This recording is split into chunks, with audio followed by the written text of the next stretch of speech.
What's up guys, Summer here and welcome to another episode of Summer's Auto Marketing Channel. So for today's video ay ipepresent natin ang Destinator GT CVT 2026. So guys, this is the top of the line and let's see kung anong features niya. So samahan nyo ako and let's review the specs of the UV. Let's go! So guys, this is the Mitsubishi Destinator GT CVT 2026. It is a 1.5 liter engine with turbocharge. So ang SRP niya is 1,939,000 and naka-promo siya for only 118,000 all in DP guys. So ito yung top of the line ng Destinator guys. So guys, as you can see, ang ganda ng design ng headlamps niya, no? So naka T-design shape siya. So ito yung pinaka daytime running lamps niya. And then you have the main headlamps here, which is naka 4 bulbs. Tapos ito.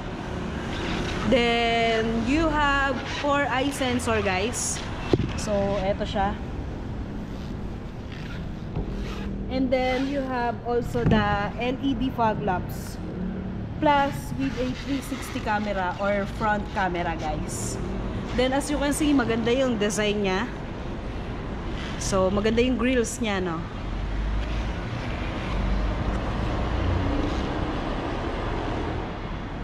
So guys, this is the engine of the Destinator GT CVT, no? So ang horsepower niya ay 163 by 5,000 RPM. And then, ang torque niya naman is 230 Newton meter by 2,500 to 3,500 RPM, guys. So, guys, yung engine nga pala nito is, it has a turbocharge. So, as you can see, 1.5 lang yung makina niya. So, ibig sabihin, pinaliit lang yung makina niya. Pero hindi tinipid sa power kasi it has a turbocharge. So yung turbocharge hindi niya kailangan ng gasolina o hindi niya kailangan ng maraming gasolina kasi nga maliit yung makina. So kailangan niya lang ng hangin outside para mas lumakas yung pagbuga niya ng air or ng intake air dun sa loob ng makina. So it gives a lot of power kapag marami kasing intake ng air sa loob ng makina guys. Unlike dun sa mga malalaking makina na so yun, malakas talaga yung buhos ng gasolina noon guys. Kasi bukod sa malaki yung engine, hindi ganun kalakas yung intake ng air niya. So much better yung advantage ng turbocharge kesa sa mas pinalaking engine. So yun na rin naman yung usod sa lahat ng sasakyan na malalaki and then pinapaliit lang yung makina guys. So yun yung advantage ng Destinator. So guys, punta naman tayo sa gulong. So ang size ng gulong niya is 255 by 55 rim 18. So 2-tone siya guys. And then naka disc brake na rin siya. And then as you can see, ang ganda ng design niya, no? So bagong-bago and fresh sa mata ng mga tao. Then ito naman yung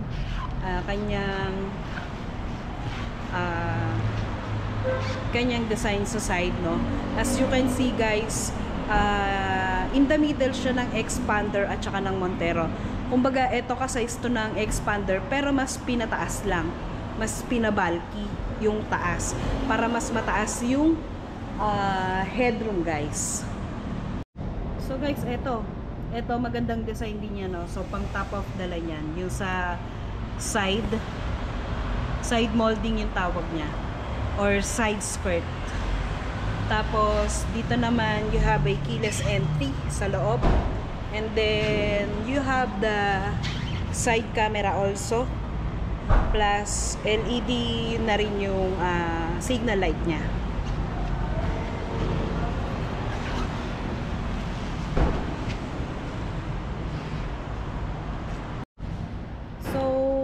Ang size pala ng ang size pala or gaano kalaki yung gasolina na may store mo when it comes in full tank here is 45 liters guys. Then as you can see guys, it is a quartz white pearl, no, with two-tone. So additional 25,000 siya pagka quartz white pearl, no, kasi two-tone siya, plus two-tone is 10,000 and then plus 15,000 sa quartz white pearl.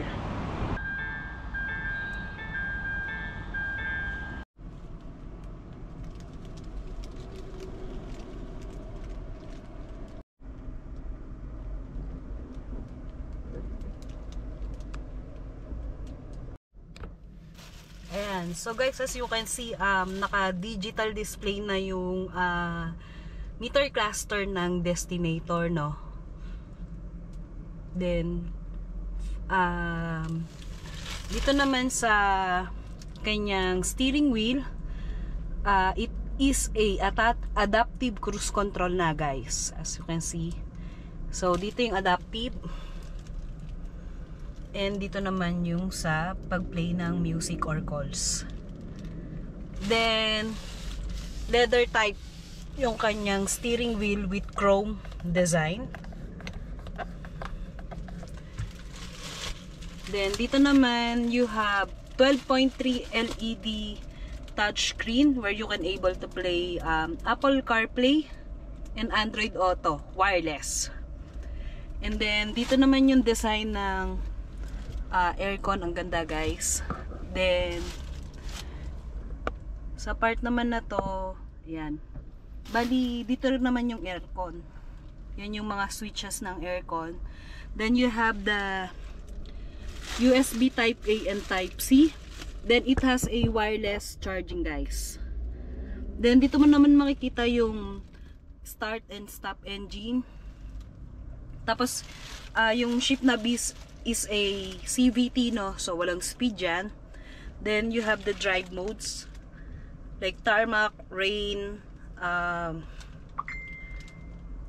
yung mabato-bato at saka yung maputek guys. Pwede rin ang snowy dyan kasi wala namang snow dito sa Pilipinas. And then you have electric parking brake with auto hold. Tapos you have the brown design here hanggang dito guys sa side doors. Then may ambient light yan dito eh. May ambient light yan. Tapos ito yung design ng kanyang aircon, no. Tapos ito naman yung design ng upuan. So maroon and black. Yan, maroon and black combination yan. Tapos dito mo naman makikita guys yung sa power adjust and auto fold ng side mirror. Then it has 8 Yamaha speakers. Then you have the switch button also here sa tailgate. So then 8 bottle holders. So kasama dito, and then dito naman you have the center console for drinks where you can able to have pwede mong palamigin guys. Yan. Tapos dito naman guys, sa rear view may dimming light siya guys. So yun, yung dimming light guys, pagka halimbawa gusto mong tumingin sa likod, kusang magdidim yung rear view mirror mo. Tapos you have the full sunroof. Ito, pakita natin. Yan, naka full sunroof siya guys. Half lang, so gusto ko pang isa. So pwedeng half, and yan. Tapos dito naman sa second row meron tayong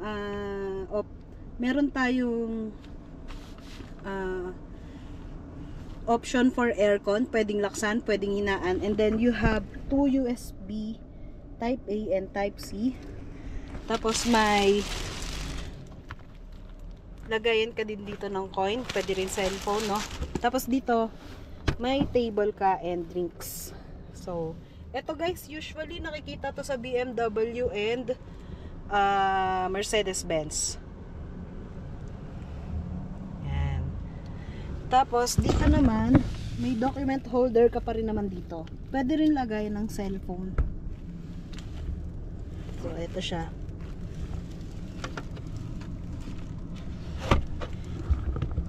Tapos, eto guys, oh, naka-chrome na rin. Chrome na rin yung sa pinto. And then, naka-maroon. Maroon leather.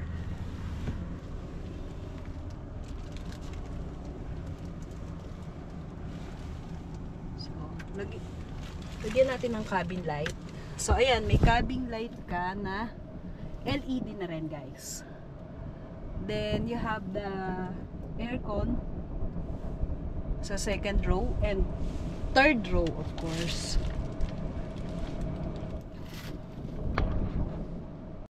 So guys, nakalimutan ko palang i-discuss na merong vanity mirror dito. Tapos meron ditong other functions. Yan, naka-LED na rin yan, guys. So may LED rin dito. Yan. Tapos dito nga pala yung functions para sa sunroof. Pag gusto kong tanggalin yung sunroof. Or, usually, ginagamit to pagka sa mga nag-smoke eh. Pag inisa pa. So, ayan, half lang talaga, no? Hindi siya full. Ang full is yung shade lang. Same here. So, it has 7 airbags pala, guys. So, isa sa driver and passenger, dalawa sa side. Then, kapag sa GT, meron dito sa curtain. So, ito yung curtain airbags. 2 sides. So, it has 6 pala. 6. Then, guys, dito nga pala sa driver seat, meron kang power adjust. So, 8-way adjust. Ito sa height. Tapos, ito sa recline.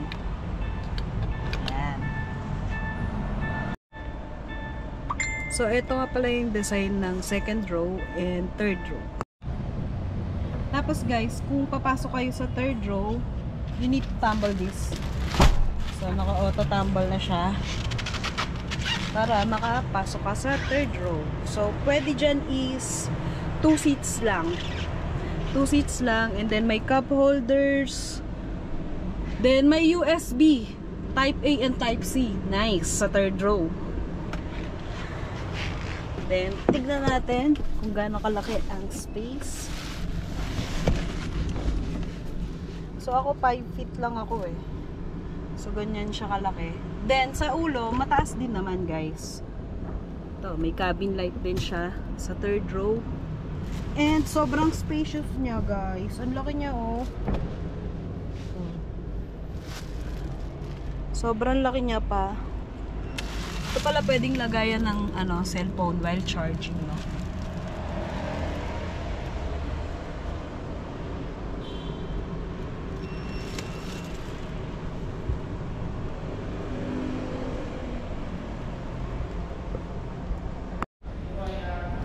So guys, this is the rear naman ng Destinator. It has a big T-shape LED taillights, no? Ganda, laki. Then, you have the big emblem of Destinator. Then, dito naman, you have the LED for LED lights with camera. So, naka 360 talaga siya. And then, you have 4-eye sensor. So, ayan yung design. Tapos, may power tailgate to, guys. So, ayan. So, may height adjustment din to, no? So, pag ginanon ka, tapos pindot ulit. So, yun. Pwede yun. And then, dito naman sa loob, you have the cargo lagayan ng mga ano, halimbawa shoes, pag mamimili ka meat, guys. Tapos dito naman lagayan ng mga tools niya. Tapos pag gusto ko naman tong pag gusto ko naman siyang nga pala yung third row nito na adjust din yung seat. Ayan, so flat no guys. So ayan, malaki. Malaki siya guys. Actually. So malaki yung likod niya.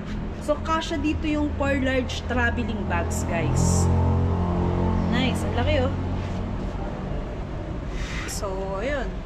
Pwede pa dito yung mga at least pag pinront mo pala, kasya pa rin yung 6 golf bags. Tapos you have the cup holders nga rin pala sa gitna, no, guys. Ayan, sa second row. So, ayan. So, ito pala yung design sa second row.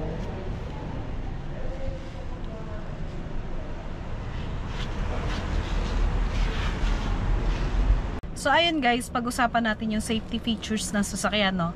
So, advantage nito, it has a blind spot warning. And then, yun nga, 360 camera. Then, it has forward mitigation. So, nag-auto stop siya once na makadetect siya ng sasakyan sa unahan. Then, it has adaptive cruise control. So, ayun, advantage nun, pag long driving, hindi mo na kailangang mag-gas, isaset mo lang yung takbo, and you're good to go na. So, steering wheel na lang yung yung gagawin mo, guys. So, that's it guys, and I hope na marami kayong natutunan sa pagbablog ko when it comes to Destinator. So, sa mga client na gustong mag-avail ng Destinator, you can call me through my numbers or you can click the link for my Facebook page para pwede tayo mag-usap doon. So, that's it guys, and see you on my next vlog. Bye-bye!